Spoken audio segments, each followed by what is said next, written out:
Beat me up, Scotty. Beat me up, Scotty. Beat me up, Scotty. Beat me up,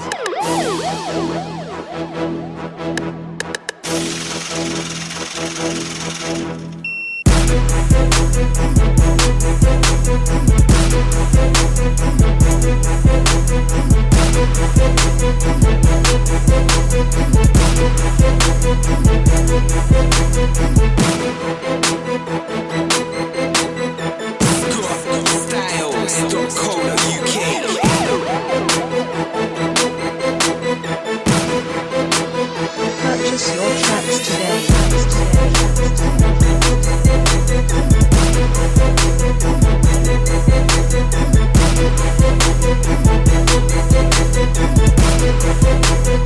Purchase your tracks today.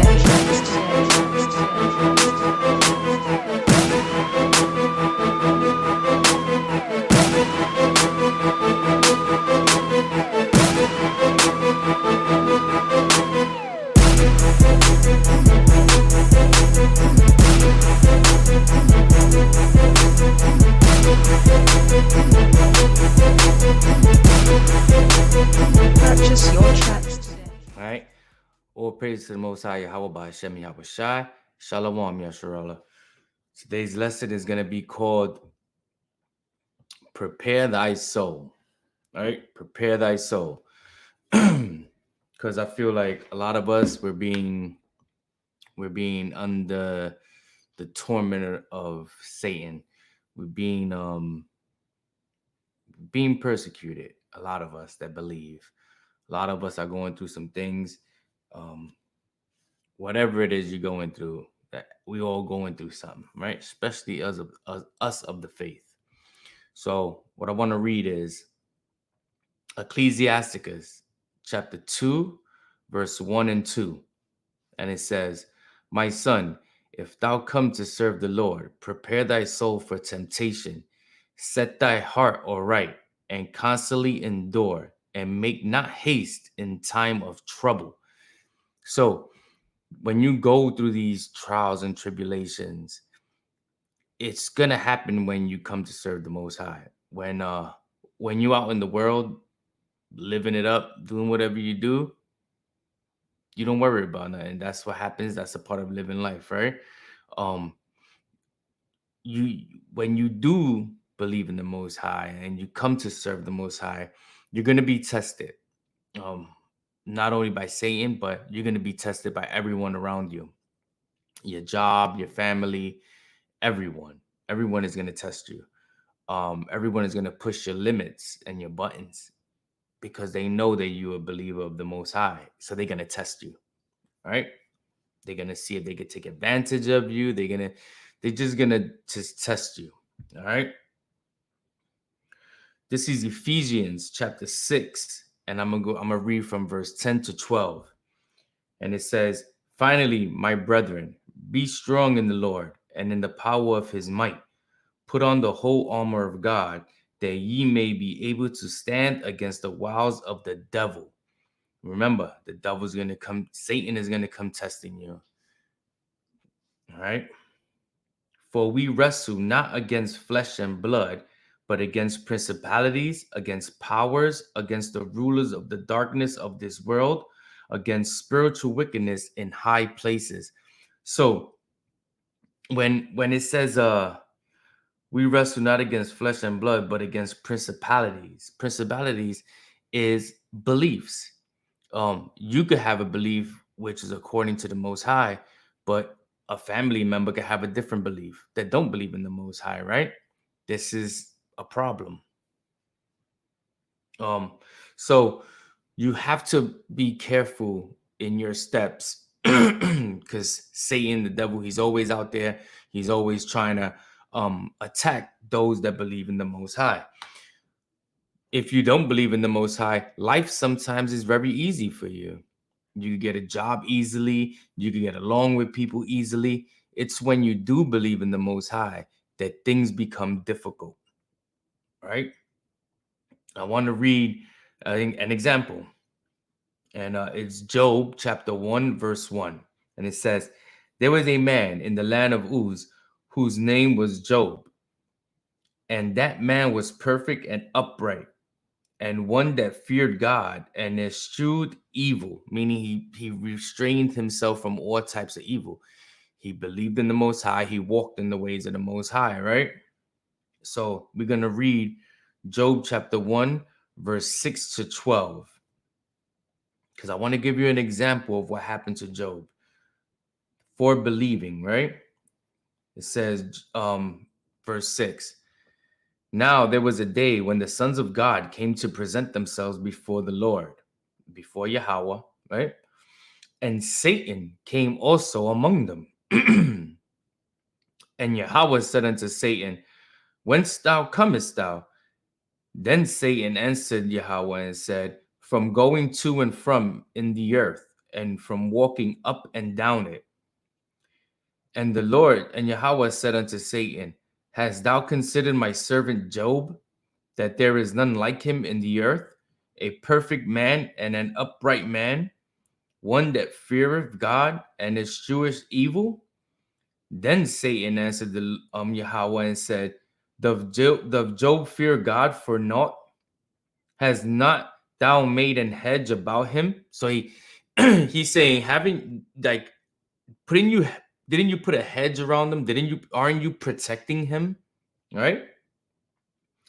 And he goes, and about his house and about all that he hath at every side, thou hast blessed the work of his hands, and his substance is increased in the land.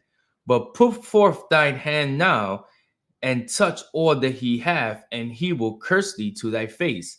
So Satan is telling the Most High, go ahead and take everything you have from him. Go ahead. And watch how faithful he is after that. Watch him curse you when you take everything that you gave him and that you're protecting from him, right? And Yahweh said unto Satan, behold, all that he hath is in thy power. That's heavy. So that means the Most High, the Most High just gave Satan the power to mess with Job. Only upon himself put forth thine hand. So Satan went forth from the presence of the Lord. So you see, on command, Satan is running around testing those, right? This is 1 Peter chapter 5 and verse 8. And it says, be sober, be vigilant, because your adversary, the devil, as a roaring lion walketh about, seeking whom he may devour. So just as if you keep reading in Job, just as he did with Job, he's trying to do with everyone that believes in the Most High and says that they have faith in the Most High. So if you believe in the Most High and you say you have faith in the Most High, you're going to be tested. You're going to go through things. But you have to be sober, be vigilant, as Peter says, right? Be faithful, be strong in the Lord, right? Now, one might ask why? Why is it that Satan is allowed to go around and mess with those who believe in the Most High? Well, this is Job chapter 9, verse 24. The earth is given into the hands of the wicked. He covereth the faces of the judges thereof. If not, where and who is he? So again, from the top, the earth is given into the hands of the wicked. This is why when you're a wicked person that you don't believe in the Most High, the earth is fun for you. The earth to you, the earth is a blessing because the earth is given into the hands of the wicked. And anything you learn from this earth is from the wicked. This is why people believe in abortion. This is why people believe in clubbing and hoeing and being chickenheads and showing their body and being slutty. But then they don't want to be judged. But these same people are of the wicked. They love being wicked, right? Because the earth is given into the hands of the wicked. And when you're wicked, you get blessed by the wicked. You have fancy cars, big houses, big everything, because you're being blessed by the wicked, right? Now, I'm going to read something from the book of Jeremiah. And this is important for every believer to understand and believe also. This is Jeremiah chapter 29, verse 11. And it says, "For I know the thoughts that I think towards you, saith Yahweh, thoughts of peace and not of evil, to give you an expected end." So, although the Most High is in control of everything, even Satan, it's a way for you to be faithful and show your faithfulness to the Most High, regardless of what you go through, right? The whole point is to stay faithful to the Most High. I want to read 1 John 2:15, and it says, "Love not the world, neither the things that are in the world. If any man love the world, the love of the Father is not in him." And we see this by people who love the world. People who love the world hate the Most High. They go against anything that the Most High says. As a matter of fact, they live on the contrary to the Most High on purpose because they love the wicked. They learn from the wicked. They love this earth. They love this world. It's all about being with the wicked, right? Because when you come to serve the Most High, when you come to serve the Most High, you have to change everything about you. That the mind frame has to change, the heart has to change, right? Everything has to change. You might be in love with this world and in love with this earth and have a soft heart. Guess what? When you start following the Most High, guess what you're gonna have? A hard heart. You're gonna have a strong heart. You're not gonna be as loving to all the nonsense as you once were, as when you were wicked and in this world. Now you put up this hedge, so to say, and protect yourself and your mind from this evil world. See, it's different. It roles reverse. People that love this world, they love everything about this world. They might be the most socialist person, but they're also wicked because they believe in wickedness. No matter how kind and sweet they may think they are, but they love wickedness. They are walking contradiction. Some people believe in abortion, but believe in saving the aquatic life. Hypocritical. You would kill a human being, but you would save an animal. This is hypocritical.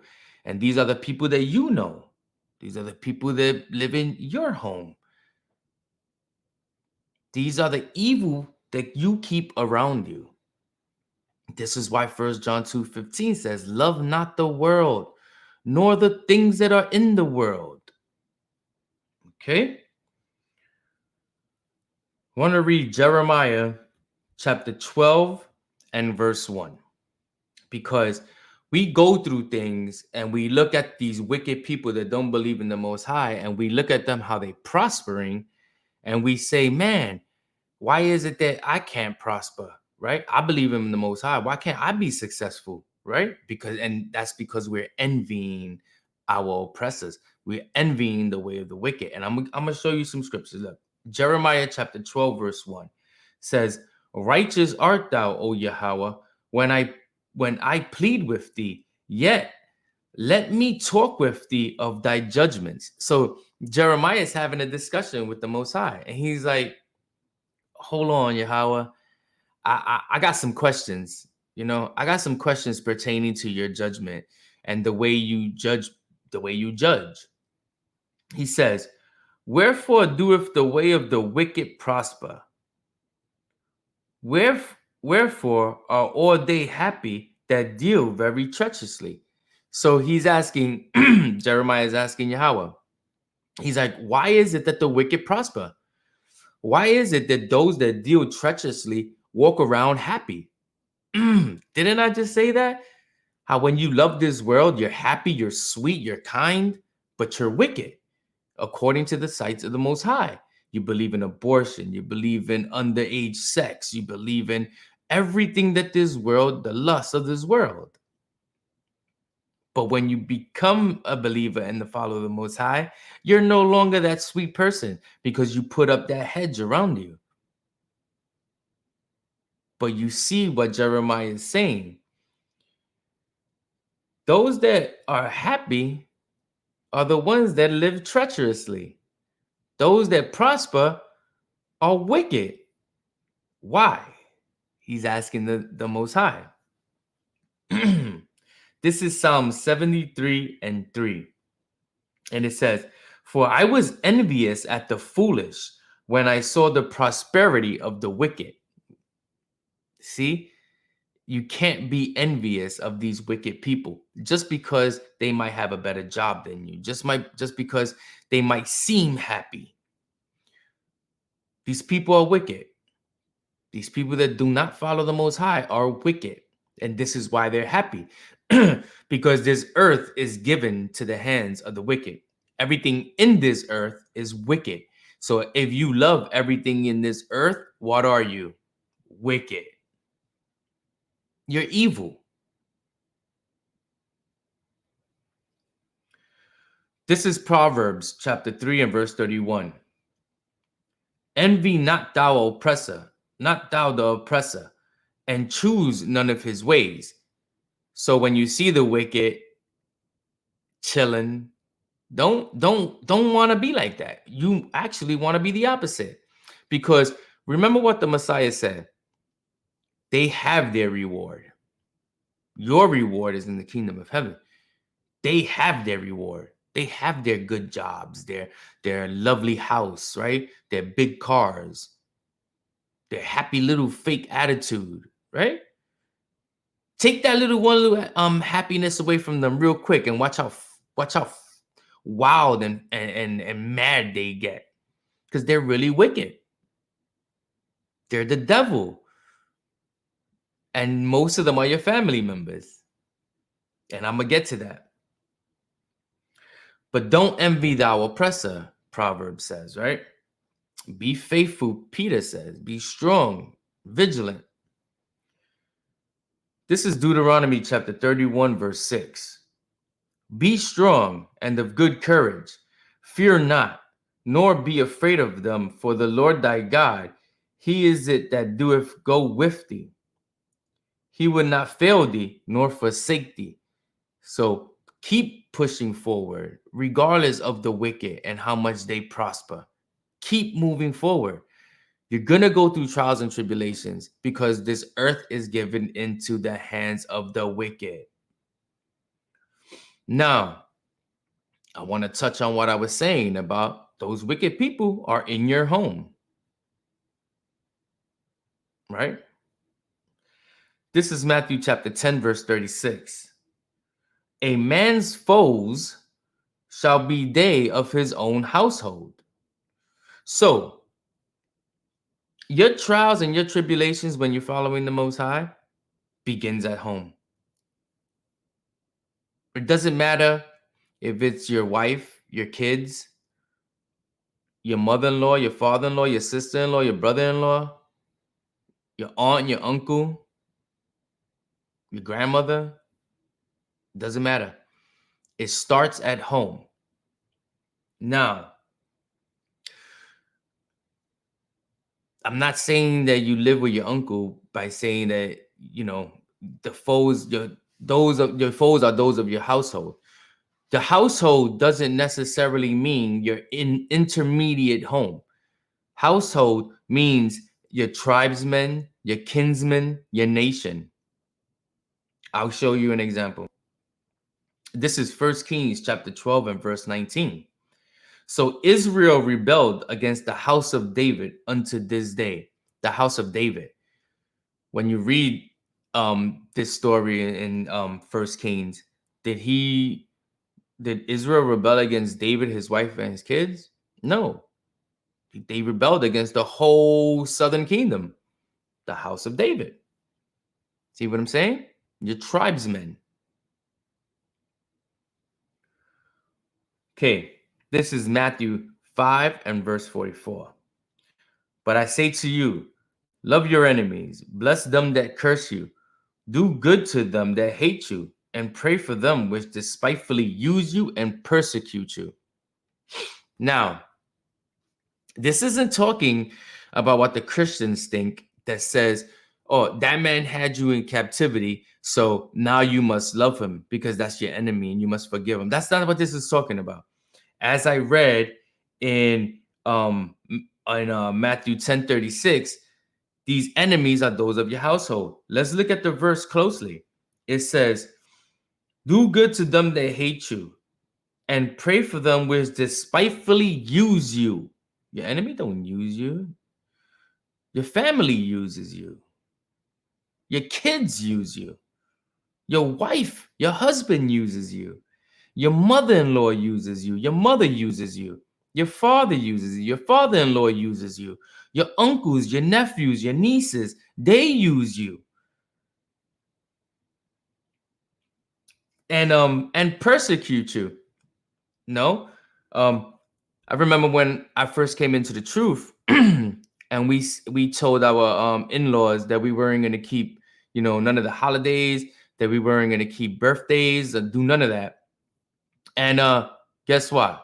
Oh, you of the devil, you wicked, you guys are evil, you're in a cult, all this madness, right? Why? Because I choose not to be part of this world and do worldly, earthly customs that are wicked. Half the people that celebrate birthdays don't even know where it came from.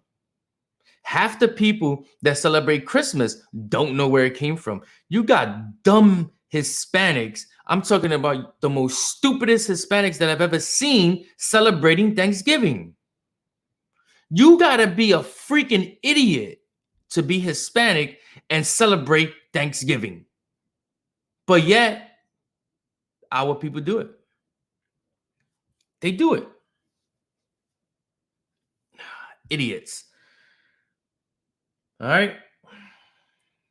And these are the same people that will persecute you and hold you, these are the same people that will persecute you and call you all types of names and hate you for not celebrating worldly holidays and stuff like that. That where they don't even know where it came from. They're just following traditions of men that Christ tells you not to do. So, prepare thy soul. Prepare thy soul when I come to serve the Most High. Remember, the Messiah said your foes are those of your own household. He says, but love those foes, love your enemies, right? I'm going to show you another example. This is Genesis chapter 37 and verse 8. Now, this is about Joseph. This is about Joseph when he had the dream and the prophecy about being the governor of his brethren, right? Remember, if you've been watching the past videos, we broke down what the word govern means. It means to dictate, guide, influence, and lead, right? So this is Genesis chapter 37, verse 8. And his brethren said unto him, shalt thou indeed reign over us? Or shalt thou indeed have dominion over us? And they hated him yet the more for his dreams and for his word. Right? So when you keep reading in chapter 37, they tried to kill him. They tried to throw him in a ditch, thinking he was dead. When they saw that he was alive, they took him out the ditch and sold him to the Midianites. And the Midianites sold him to the Egyptians as a slave. They did this to their own brother. Just the same way your brother would do something to you. Your daughter would do something to you. Your son would do something to you. Your wife would do something to you. Your husband would do something to you. Your mother would do something to you. Your father would do something to you. Same exact way. But look at how Joseph handled the situation. This is Genesis chapter 45. Now, this is after Joseph became a great person in Egypt, like he said he was going to be, because it's all plans of the Most High. It's all guided and directed by the Most High. So it says, and Joseph said unto his brethren. Now, his brethren went, this was during the famine. They went to Egypt to get food because Joseph was smart enough to gather up food and store food because he was smart enough to follow the Most High and listen to the Most High. So it says, and Joseph said unto his brethren, I am Joseph, doth my father yet live? And his brethren could not answer him, for they were troubled at his presence. So when they saw that Joseph was this great man after they had sold him into this freaking slavery, they were like, oh, damn, bro. Like, this is our brother, man. This is the one we sold to the Midianites, man. We try to kill this dude. And Joseph said unto his brethren, come near to me, I pray you. And they came near, and he said, I am Joseph, your brother, whom ye sold into Egypt. Now therefore be not grieved, nor angry with yourselves, that ye sold me hither. For God did send me before you to preserve life. See, even though his brothers tried to kill him, then sold him into slavery, guess what? It was all part of the Most High's plan. The Most High has a plan for everything. So you need to understand that although you're surrounded by wickedness and although you're being pulled down, right? And you're being mocked and laughed at and talked behind your back by these wicked people, the Most High says, don't forget me. I got you. Be faithful. Stay prayed up. Just like Peter said, be sober, be vigilant.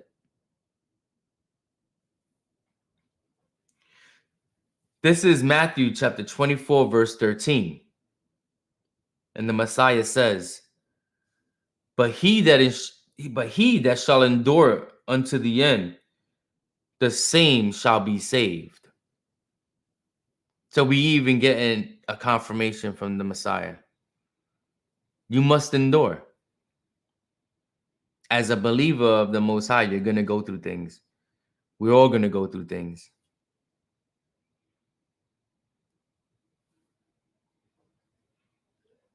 So now, I want to close out with this last verse, which is 2nd ESDRAS chapter 2.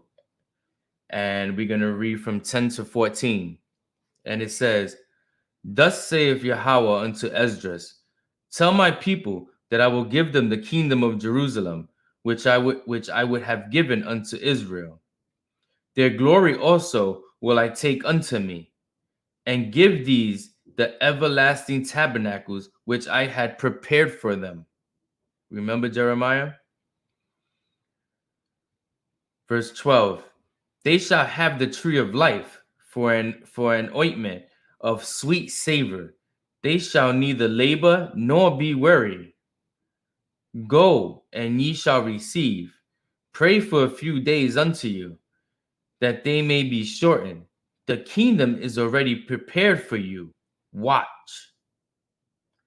Take heaven and earth to witness, for I have broken the evil in pieces and created the good, for I live, saith Yahweh. So stay prayed up, y'all. Stay strong, stay faithful. Don't worry about the wickedness in your home. Don't worry about the wickedness around you.